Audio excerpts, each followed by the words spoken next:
Baik, Assalamualaikum warahmatullahi wabarakatuh. Ya, jadi di dalam IT governance, di sini kita harus mengetahui, ya, five principle Hobbit 5. Ya, di mana ini adalah prinsip-prinsip yang kita gunakan dalam kita menjalankan yang namanya IT governance. Ya, Hobbit 5 dibangun dan dikembangkan berdasarkan 5 prinsip utama. Ya. Saya akan jelaskan secara brief ya masing-masing prinsip yang dimaksud seperti itu ya. Jadi prinsip pertama adalah meeting stakeholder needs ya. Apa yang dimaksud dengan prinsip ini? COBIT dibangun sebagai sebuah open methodology yang bisa memenuhi kebutuhan perusahaan yang berbeda-beda akan IT governance-nya. Ya. Seperti itu. Nah, jadi setiap perusahaan itu punya alasan, ya, punya alasan masing-masing mengapa ingin menerapkan IT governance.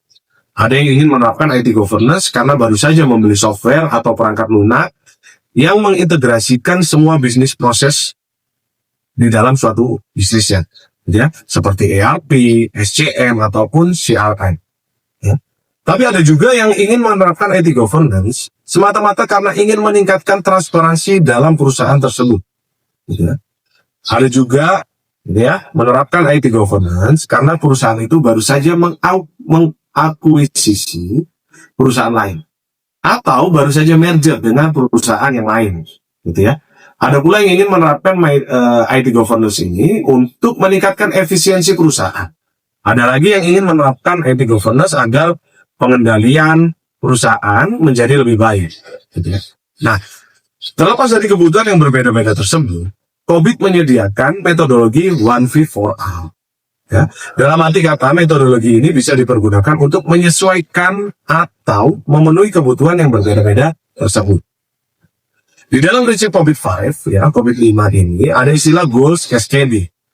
Artinya, apa tujuan yang dilakukannya IT governance yang berbeda-beda dari masing-masing perusahaan itu akan menentukan intervensi atau tindakan yang berbeda-beda.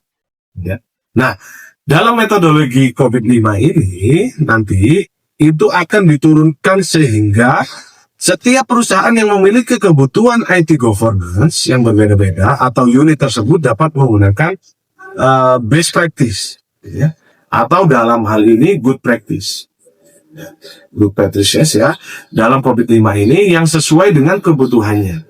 Jadi di satu sisi ya One Fit for All itu ya, jadi di satu sisi itu ada One Fit for All, di sisi lain ini customize ya. Nah, jadi itu adalah prinsip yang utama ya. Untuk yang kedua, prinsip yang kedua ini adalah covering the enterprise end to end. Seperti itu. Nah, terus IT governance tidak akan bisa terpenuhi jika tidak ada perhatian atau tidak ada awareness dari seluruh perusahaan, dari mulai pemilik sampai mungkin staff yang paling rendah. Ya, dari mulai bisnis proses dari hulu hingga ke hilir, itu semua lini harus kita pegang. Seperti itu. Artinya apa? Artinya COBIT 5 ini di dalam implementasinya sudah memperhatikan atau harus melibatkan seluruh komponen perusahaan, mulai dari pemegang saham, kemudian wakilnya atau komisarisnya, kemudian pimpinannya, ya, direksi, turun lagi ke senior manager, turun lagi ke manager, ke supervisor, sampai dengan ke staff. Di situ masing-masing memiliki peranannya agar data kelola IT-nya, gitu ya, bisa berjalan dengan baik, gitu ya. Nah, ini adalah prinsip kedua yang dibangun oleh COBIT 5 dalam menyusun suatu kerangka metodologi yang holistik dan komprehensif. Ya. Itu adalah prinsip yang kedua. Selanjutnya adalah prinsip yang ketiga, di mana prinsip yang ketiga ini, gitu ya, itu saudara-saudara, seperti kita ketahui bahwa banyak sekali standar ataupun good practices atau bahkan best practices yang kita temui dalam industri IT, ya, terutama terkait dengan IT governance. Contohnya, ya, kita tahu dari sisi ISO, ada ISO 31000, ya, itu adalah risk management, ada ISO 27001 mengenai information security, ada ISO 20000 mengenai IT services, dan lain sebagainya. Ya. Ada pula metodologi seperti TOGAF, ITIL, ya, CMMI, dan juga PMBOK, dan lain sebagainya. Jadi semua ini memiliki fokus yang masing-masing, gitu ya. Fokusnya masing-masing. Jadi semua ini memiliki fokus yang masing-masing dan saling melengkapi satu dan lainnya. Gitu ya. Untuk pertama kalinya dalam COVID-5 ini, seluruh kerangka best practices paling tidak ada 9 yang dikenal. Ada 9 yang dikenal luas, ya, dilebur atau menjadi bagian tak terpisahkan dari berbagai good practices atau standar lain. Ya. Jadi nggak usah khawatir, karena semua itu diintegrasikan dalam COVID-5 itu yang dimaksud dengan applying a single integrated framework.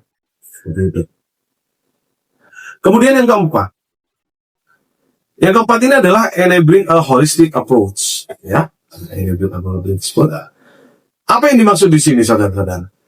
Ya, IT governance berada dalam teritori sebuah organisasi di mana di dalam organisasi tersebut banyak sekali komponennya. Ada komponen sumber daya manusia, ada komponen peraturan, ada komponen proses, gitu ya, ada komponen struktur organisasi, ada kebijakan-kebijakan, dan juga lain sebagainya.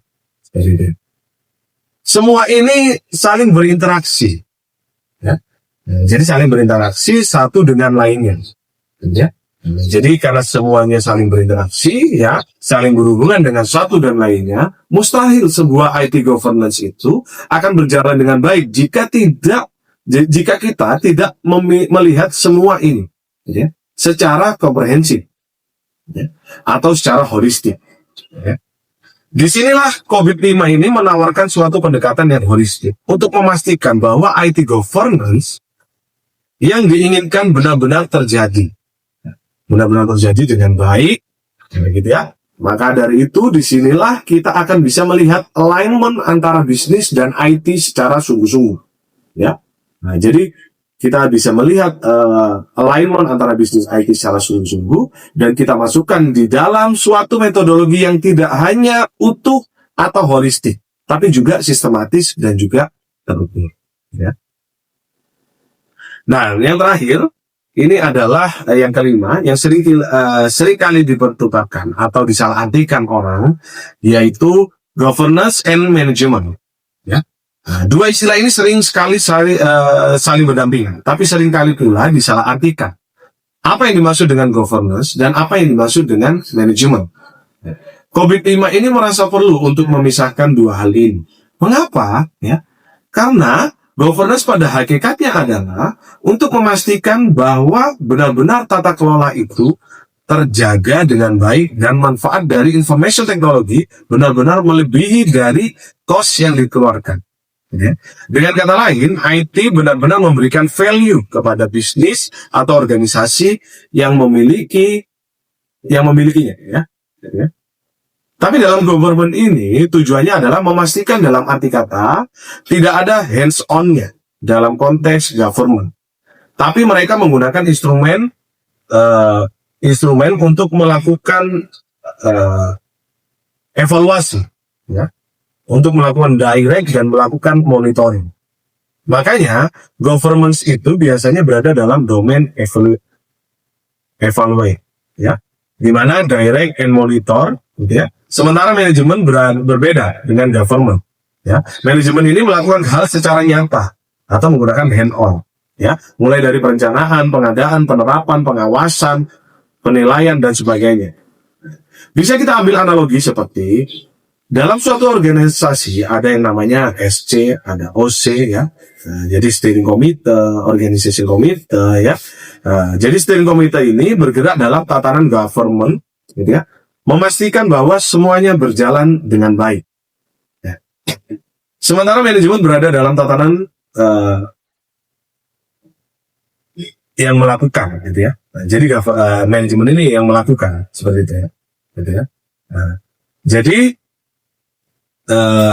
dalam hal itu, gitu ya, oleh karena itu antara government dan manajemen saling melengkapi. Namun secara prinsip harus diketahui bedanya satu dengan yang lainnya, seperti itu, ya.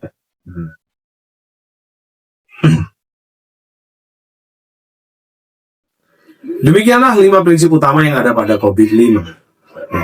Prinsip inilah yang akan dipakai untuk menjelaskan seluruh dokumen atau seluruh konsep-konsep yang dipergunakan oleh COVID-5 dalam berbagai variasi konsep dan implementasi. Terima kasih. Assalamualaikum warahmatullahi wabarakatuh.